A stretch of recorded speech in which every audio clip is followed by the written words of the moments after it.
Anyway, other states are now looking at doing audits of their own, and one of them is Missouri. And we also have, and he's visiting here in Arizona with Senator Rogers, the former governor of Missouri, Governor Eric Greitens. And he's also, by the way, running for U.S. Senate. We're going to get into details about the dysfunctions and how to fix, maybe, D.C. Anyway, Governor, welcome to the program. How's it going? Hey, Jeff, I am doing so well, man. It is great to be here with outstanding patriots in Arizona, like State Senator Rogers, and we have really enjoyed coming back down. I was here before on the front lines of the audit. It's great to be here with so many patriots around the state of Arizona who are really helping to lead this country to get to the bottom of what happened in the 2020 election. Yeah, let's get into all that. And Senator Rogers, I think you guys are sitting on the Senate floor right now down at the Capitol in Phoenix. So send me up a picture of that, and we'll get that on the podcast for folks to check out. But Senator Rogers, the audit did come out, and now you've been traveling around the nation working with other folks like Governor Greitens to try to bring audits to other states. What's the progress looking like there? Great to be on the show, Jeff. Yes, we just actually landed back in Arizona yesterday evening with our airplane.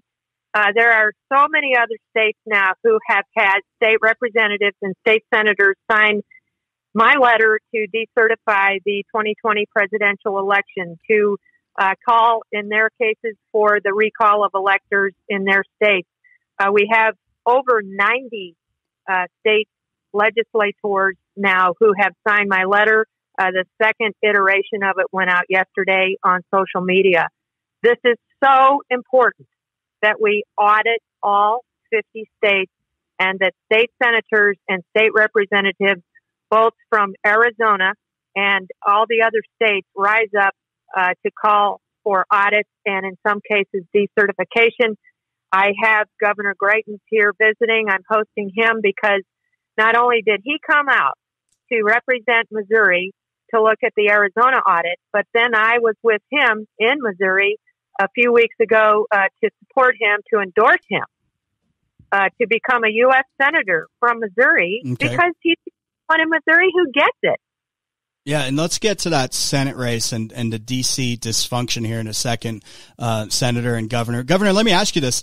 Has Arizona been a model to go forward with as far as the audit? Obviously, President Trump won Missouri, but I think you've put into question the St. Louis area. I mean, what's going on? Are you using Arizona as an audit example, and are you pushing forward with an audit in Missouri? Talk about that. Yeah, Jeff, thanks to the leadership of State Senator Rogers, some of her colleagues, like State Senator Sonny Borelli, who I know is a U.S. Marine Corps gunnery sergeant. I served as a Navy SEAL, so love Sonny. And, thanks to the leadership of President Fan here in Arizona, what's happened is that you guys have set the standard for what can happen around the country. I came down to the Maricopa County audit because I know, as a Navy SEAL, you have to see things for yourself. You got to go to the front lines. And I can tell you, having seen that audit, I walked away and I know that it is the most thorough, transparent, clear, professional audit that has ever taken place in the history of our republic. So yes, these patriots in Arizona, they have led the way. We now need to have audits in states like Michigan and Pennsylvania and Georgia and Wisconsin. And when State Senator Rogers came to Missouri, it was very clear the number one question we get from citizens across the country and in Missouri is, does my vote matter?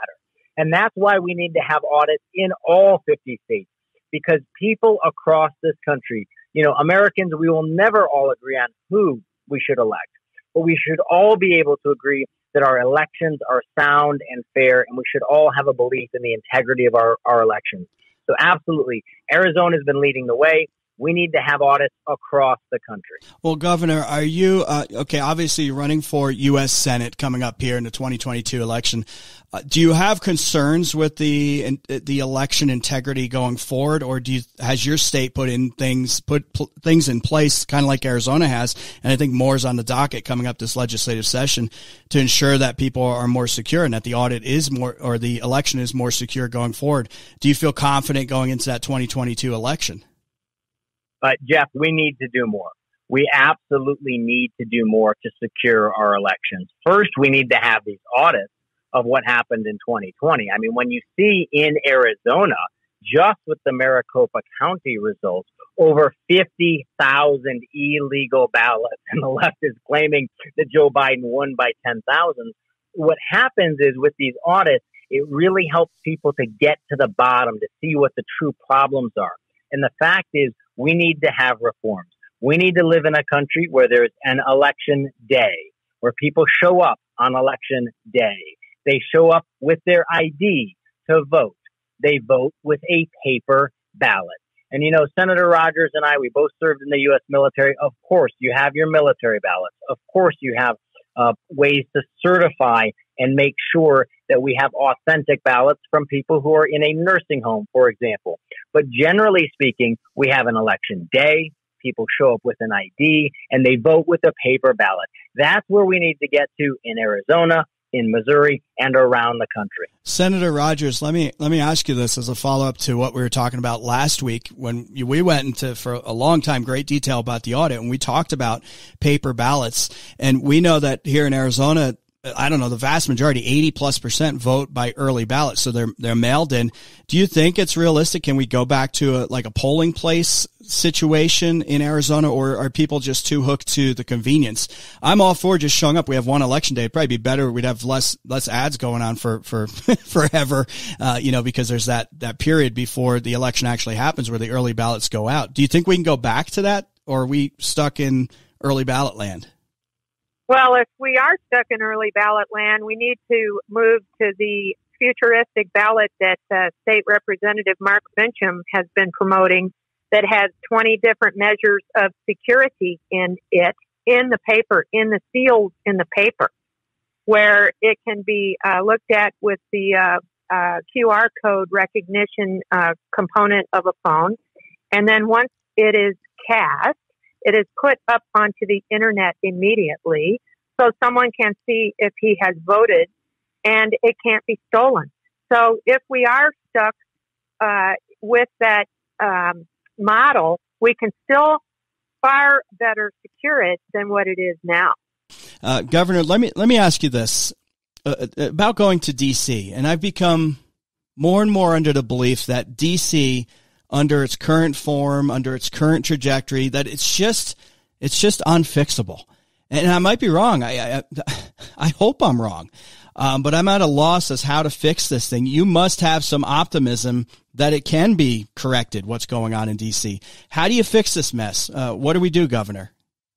Well, Jeff, what we have to do is we have to have leaders who stand up with courage, who are willing to fight for the American people, just like Donald Trump did.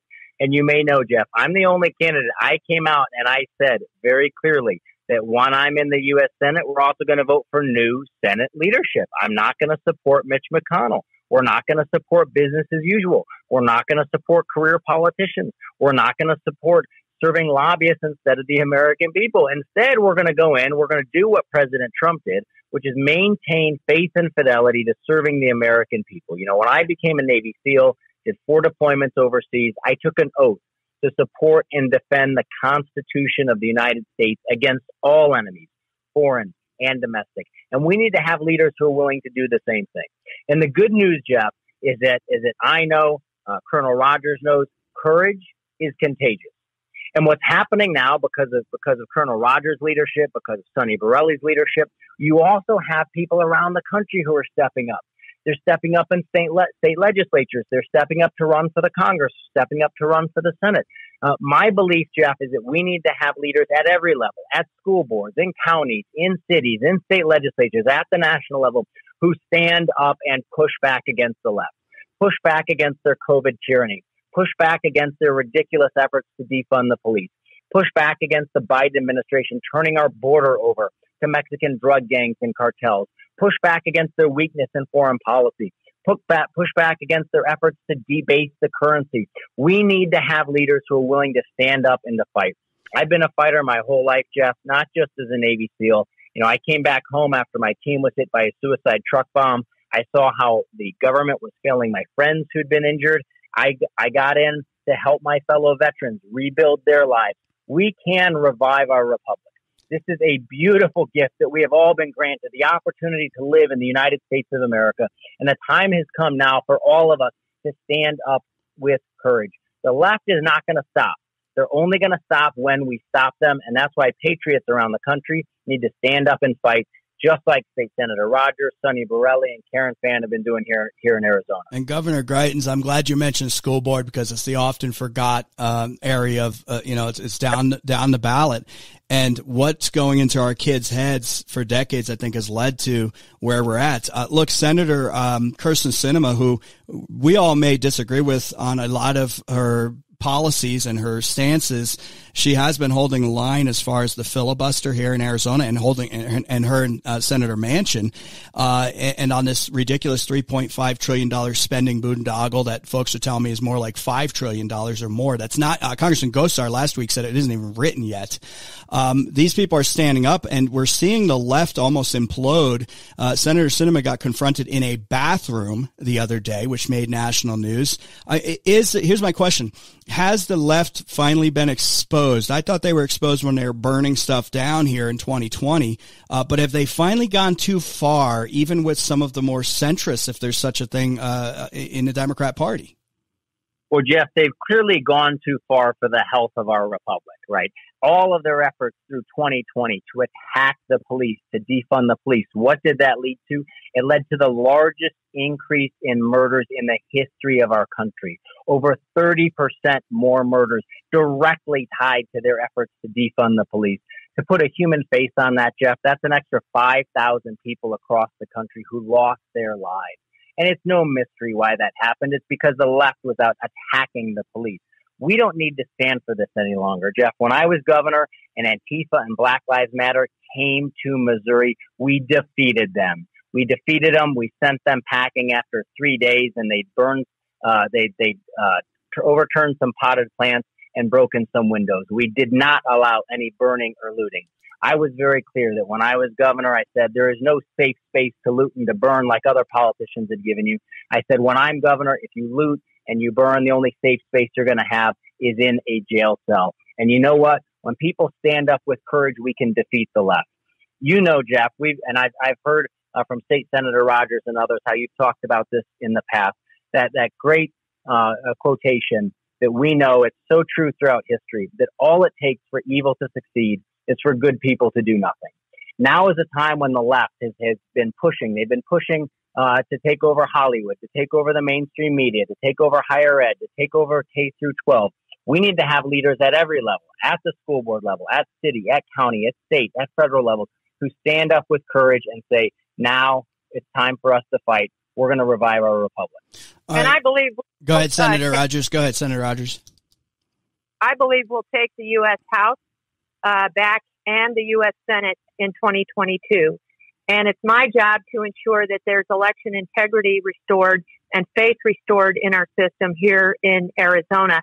The left can try to steal races, but they can't steal all the way down ballots. That's why it is so imperative for people to put up good folks to run for the state house, the state senate. We have a lot of openings coming across now for 2022 in each of our chambers.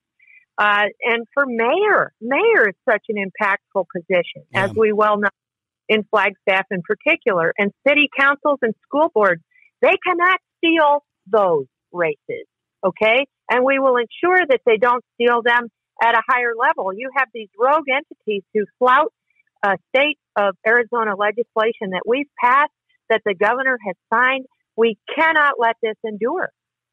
Governor Greitens, I know you guys got to get going, but Governor, if I can get maybe a thought on the last 18, 19 months with COVID. Obviously, you were governor of Missouri, and you weren't governor, though, when COVID hit.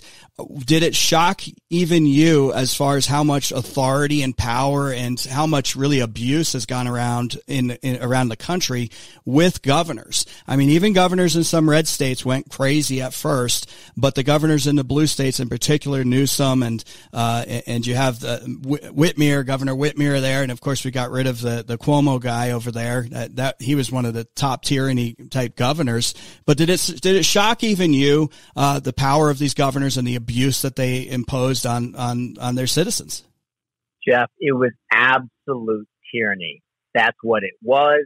That's what it is. And as patriots, we need to stand up and call it exactly what it is. They are not following science. They are stifling voices, taking away people's First Amendment rights. Jeff, if we'd gotten together and you and I were talking 19 months ago, and I'd said to you, hey, man, guess what's going to happen? They're going to start threatening people with arrest if they want to go to church.